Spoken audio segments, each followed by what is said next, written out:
Hello all, and welcome to the second video for Chapter 32. And in this one, we're going to be talking about Mother Russia. Specifically, how the Russian Empire was under a lot of pressure. Like the Ottomans, Russia was struggling to hold on to its position of power by the mid-19th century. The Tsars were determined to maintain Russian power, but the reforms that they tried weren't really enough to prevent revolution in the early 20th century. So we'll kind of get into this whole process, moving from a position of power by the 1700s to a position of imperial collapse by the early 1900s. Now, much of the discontent initially came from military defeats and social reform, or should I say attempts at social reform that didn't really do anything. Throughout the 17th and 18th centuries, the Russian Empire continued to expand until it was the largest nation in the world. They expanded east into Manchuria, along the Pacific, south into Central Asia with all those Stan countries, and west even into the Mediterranean. The westward expansion brought them into conflict with the Ottoman Empire, which led to the Crimean War from 1853 to 1856. It was called the Crimean War because much of it was fought over control of the Black Sea and the Crimean Peninsula. All right, this body of land that sticks out into the Black Sea, that's the Crimean Peninsula. So if you're going by 1800s map, all of this down here is the whoops. Did not mean to press all those. Let me backtrack here a sec. There we go. All right, all of this here is the Ottoman territory, right? And you've got Istanbul down here. So the Black Sea, very important waterway for connecting Asia into the Mediterranean Sea. Always has been. So they handled the Ottomans no problem in 1828, and so Russia figured, well, we can just take over the entire empire or eventually turn it into a tributary state. This, though, would upset the balance of power in Europe, and the European nations said, we can't allow that. And so this in turn resulted in war between a coalition force of Britain, France, and the Ottoman Empire versus Russia.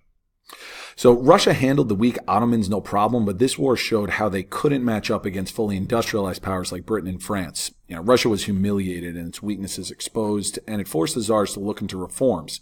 Now, chief among them was emancipating the serfs. Serfdom had become extinct throughout Western Europe by the late 18th century, but it was still going pretty strong in Russia. Russia had to finally realize that it was outdated and holding the country back, so it was abolished in 1861 by Tsar Alexander II.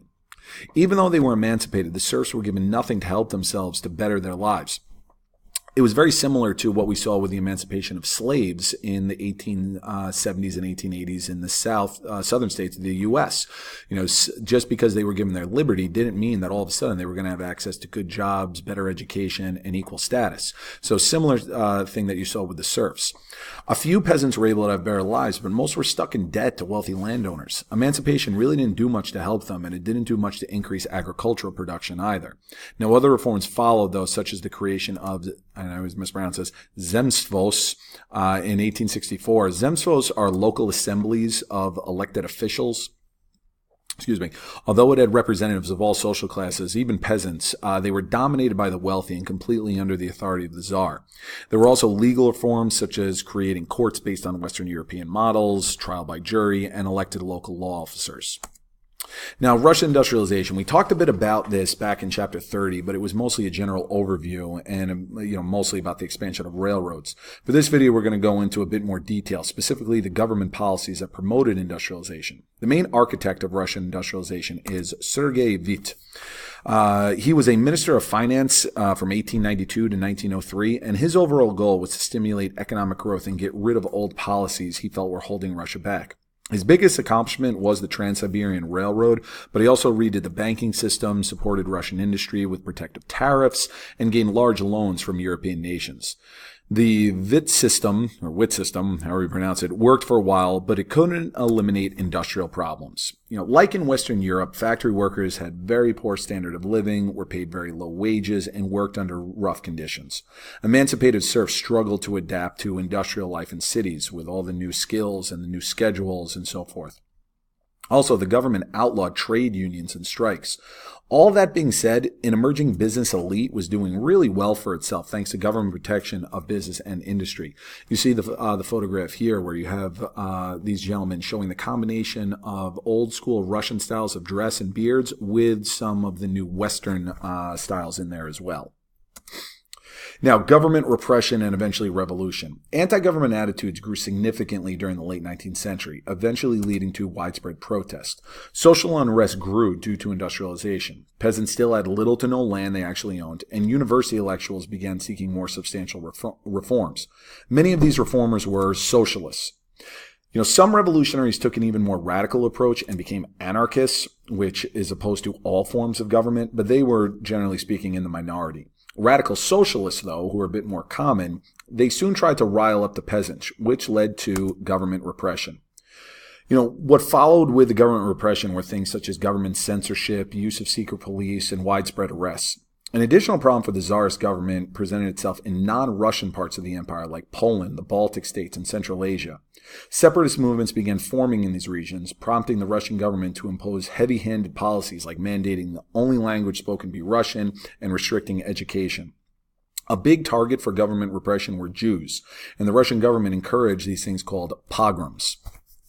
Actually, let me just go back real quick and just go over something with the size of it.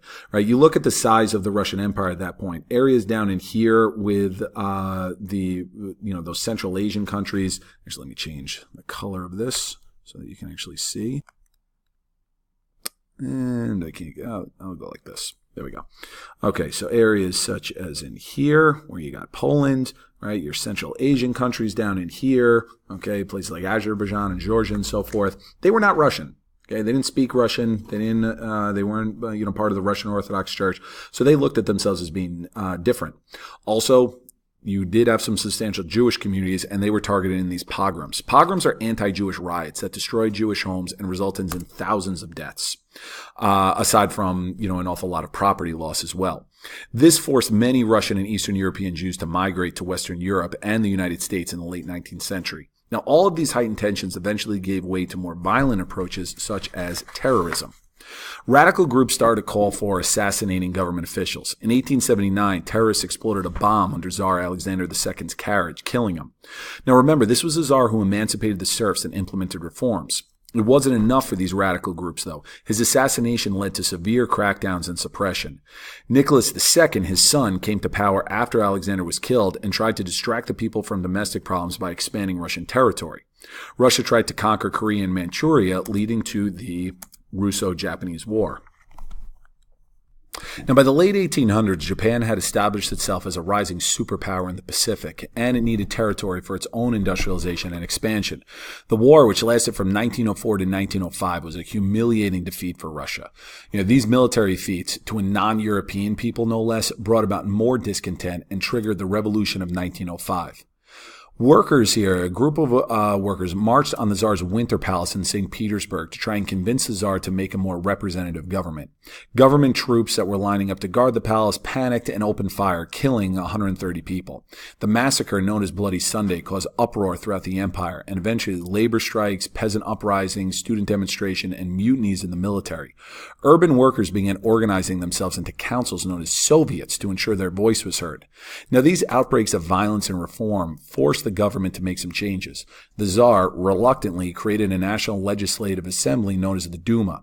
Though the Tsar looked at the Duma as being a huge concession, the people did not, and they continued to call for more radical change. And we'll get into the ultimate outcome of these radical changes in a later chapter when we get to the Russian Revolution of 1917. Okay, so that wraps things up for Russia, and for the next one, we're going to talk about the tumultuous period in China.